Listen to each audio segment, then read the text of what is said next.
সহযোগত Intercity express ৰেলগাড়ীখন ৰখোৱাৰ দাবীত এই ৰেল অৱৰোধ কাৰ্যসূচী ৰূপায়ণ কৰিছে। ইতিমধ্যে নামনিমুৱা ত্ৰিবান্দ্ৰম এক্সপ্ৰেছ ৰেলগাড়ীখন কেন্দ্ৰীয় ষ্টেচনত আবদ্ধ হৈ থাকিব লগা হৈছে। যাত্ৰীসকলৰ মাজত যথেষ্ট আতংকৰ সৃষ্টি হৈছে, তেওঁলোকে বহুত যথেষ্ট দুৰ্ভোগ ভুগিব লগা হৈছে। কাৰণ দীৰ্ঘদিন ধৰি কেন্দ্ৰীয় ৰাইজ তথা পুথিবাৰী ছাত্ৰ সন্থাই এই ৰেল কৰ্তৃপক্ষক ইণ্টাৰচিটি ৰখোৱাৰ দাবীত বহুতো আবেদন নিবেদন কৰি আহিছিল। কিন্তু এই আবেদন নিবেদন কৰাৰ পৰিপ্ৰেক্ষিততো তেওঁলোকৰ পৰা কোনো সঁহাৰি লাভ কৰা নাছিল।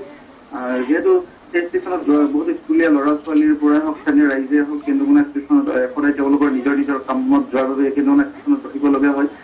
সেয়েহে তেওঁলোকৰ যথাসময়ত এই যাব নোৱাৰা তেওঁলোকৰ যথেষ্ট অসুবিধাৰ সন্মুখীন হয়। বৰ্তমান এই অসুবিধাৰ কাৰণে এই প্ৰতিবাদ তেওঁলোকে কৰিছে।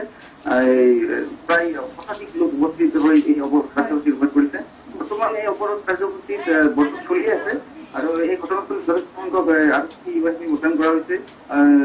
বৰ্তমান সময়লৈকে কিছু সময় আগতে ইতিমধ্যে আহি পাইছে উচ্চপদস্থ বিষয়া, ৰেলৱে উচ্চপদস্থ বিষয়া আহি পাইছে, যদিও এই বিষয়ে আলোচনা চলি আছে। বৰ্তমান অৱৰোধ কাৰ্যসূচী চলি আছে। হয়, ধন্যবাদ ঋতু চেতিয়া এই সম্পৰ্কে আমাক সজাগ জনোৱাৰ বাবে।